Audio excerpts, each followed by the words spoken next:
We're here. Hey, Chael, question. Hello back. All right, for there's three people that you could fight in the world, past, present, or future. What would be your top three that you would want to fight? Who would you want to fight? They don't have to be MMA fighters or anything either. I would give Hitler an ass whipping. I'd like to go a couple rounds with Osama bin Laden. I'm sure everybody here would like to.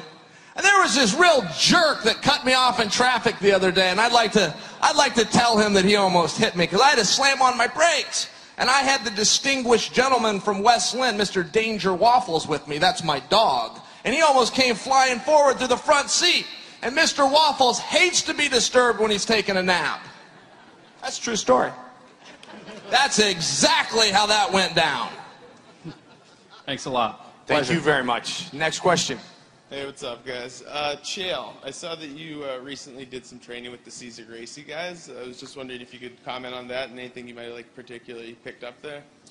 You know, every gym has something. You know, every gym's got something where when you leave it, it's kind of what they're known for. The guys out at Extreme Couture are real technicians. You know, they got some of the best coaches out there, Neil Melanson and Gil, and of course Randy's in the room. And every gym has something. If I was to describe the Cesar Gracie team, I would say tough. Those guys are so tough, and they work so hard. You know, I never wanted to fight Jake Shields. Jake Shields is such a good friend of mine. I would love to fight Jake Shields. You should have seen the stuff he was doing to me each day. Each day he was doing stuff to me. He worked so hard for that fight, and he's so good. And George St. Pierre's stock, in my mind, raised greatly after that performance because I had firsthand knowledge of how tough and how prepared Jake was. But that's across the board. The Diaz brothers, there's even plenty of guys there whose names you haven't heard, and they're tough. I mean, Cesar works them hard. It's very good training. All right, thank you.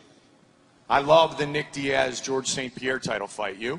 Oh yeah, champion versus champion needs to happen. Dana did it. Dana did it for you guys. Dana almost got himself in trouble, but you guys asked for it. He told you he'd deliver, and he did.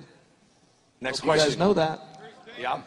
Hey, Chael, Dana will be here for weigh-ins. You suggested that Brian Stann might make a good president. Given your political and financial expertise, what are some of the things you might do if you were president to help the United States out of the recession? Well, it's a tough spot. Look, you want to know who would get us out of this recession is Dana White.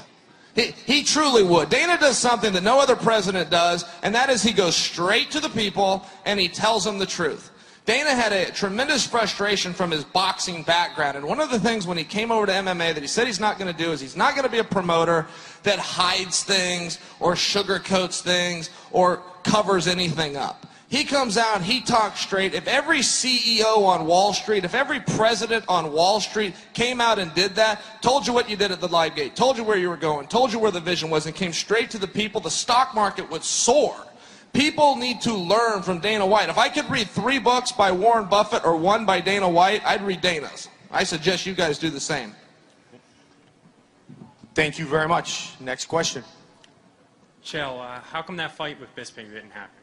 How come you guys couldn't work that out? Well, it was a timing issue. The guys in California brought me back in. They resuspended me, which they had absolutely no authority to do. They suspended me from a license of which I didn't even have. I had no license in California.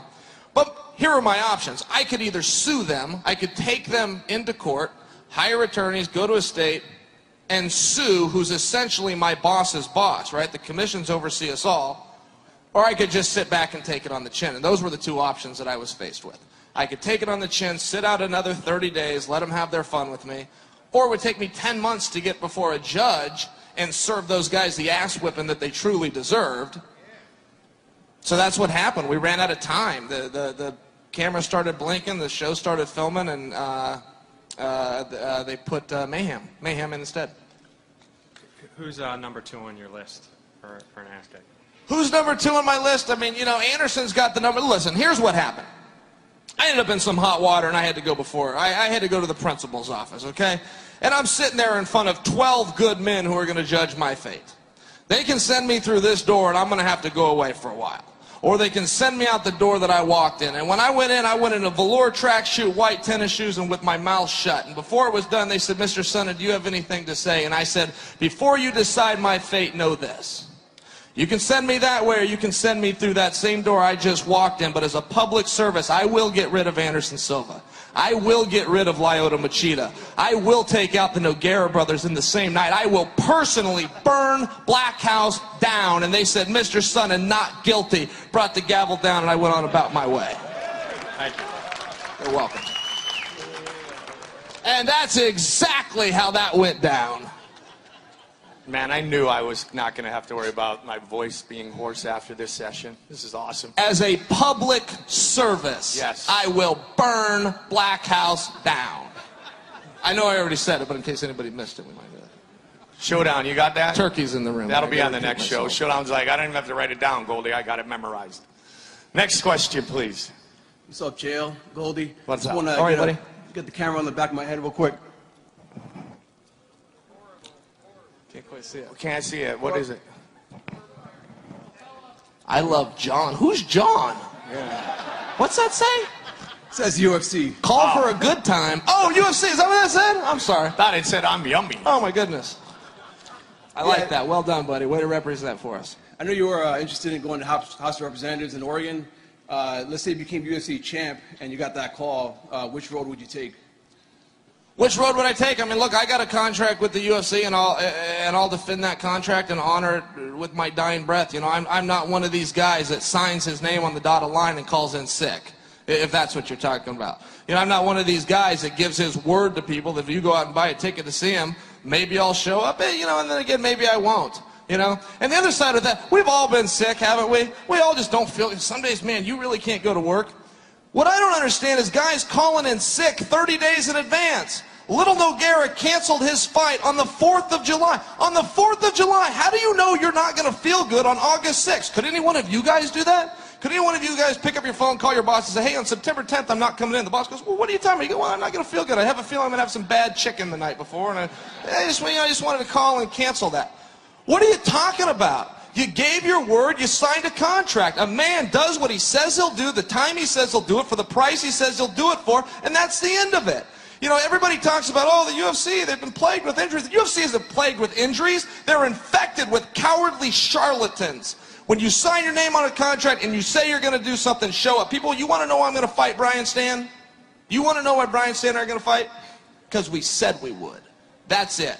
I will not feel good between now and that fight. And I guarantee you when my music hits those speakers in Houston on August 8th, 9 o'clock in the east, 6 o'clock in the west, I will make that walk. I guarantee you between now and then, Brian Stann will get sick and hurt. He will not call Joe Silva and pull out. Brian Stann and I are going to fight for one reason, people, because we said we would. All right, thanks. Rick Diamond, Google charlatans for later, too, please. Next question over here. If you were fighting yourself, if you were fighting Chael Sonnen, oh my, what a tremendous treat that would be. That would be the greatest build-up. That would be the greatest build-up for any fight. How would you break down the fight? No, I don't. Yes, I do. It would be an unbelievable series of events as we promote that fight. You know, listen, I really don't know. That's a fun question. You know, amongst the completely stupid things that Anderson Silva has said when he decides to speak to you people, he once said that my dream fight is to fight myself.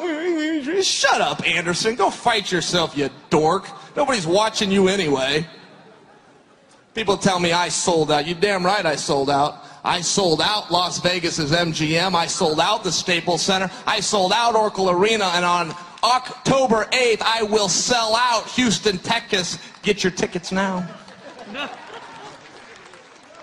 For all broadcast and ticket information, go to UFC.com. Next question. Yes, Chael. A lot of us come from Virginia. We always, pack up the car and we always drive out to all the UFC events. You're a good man. It seems like it's a never-ending trend with some of our friends. It seems like they punk out. I don't have no money. I don't, last time we drove up to New Jersey, I had Chuck Liddell call out one of our friends and call him a bitch. Well, can you do that for one of our friends named Alex who decided I want to stay home because I can't. We all sacrifice. So I mean, can you do us a Well, let favor? me do just the opposite. Let me just simply say hello to Alex. We wish you were here. I don't want to use that kind of language. I understand. But, hey, Alex, we wish you're here. You're missing a good time, buddy. Alex, you're a punk. That was from him. That was from your best friend ever. Nice shirt, brother. Appreciate you wearing that. Very nice. I'm one of your many followers on Twitter, and recently you had some comments about Mirko Cro Cop. I might have missed it, but what did Mirko say to get on your radar? Mirko knows what he did, and I'm going to leave it at that for right now. But, you know, look, I'll tell you this. My problem isn't so much with Mirko Cro Cop. My problem is with the instant assignment of legend status. You know, these guys instantly are assigned legend status. Mirko, time out. There's two guys in this company that can date their fighting careers back to 1997. Dennis Hallman and me. I've been fighting more than Mirko. I've had more title fights than Mirko. I've sold more tickets than Mirko. I've sold more T-shirts than Mirko. And I had to carry the heavy water. I was fighting at the dog park for free for laughs. He's making $1 million traveling the world. So Mirko likes to come out. He's got all the money. He's got all the fame. And now he wants to come out and get the thanks as well. Well, you're not thanked, Mirko. You didn't carry the heavy water. What have you done for the sport? You took the money. You went back home. I legalized MMA in the state of Oregon. I sat front and center in the governor's mansion and watched him sign the bill. That's a tremendous contribution. I'm very proud of that fact. Mirko is a high-ranking member of the government of Croatia, a country of which doesn't even show the UFC. So what in the blue hell has he done for anybody except fall down? That guy's been dropped more times than the ball in Times Square. That guy's hit the ground more times than the 82nd Airborne. You guys like that? Should I keep going? That guy's fallen down more times than an epileptic's dropped his keys. It's true. Mirko, wake up. Mirko, wait, my leg, cemetery, one leg. Go back to your fake wrestling in Japan, dummy. It's real here.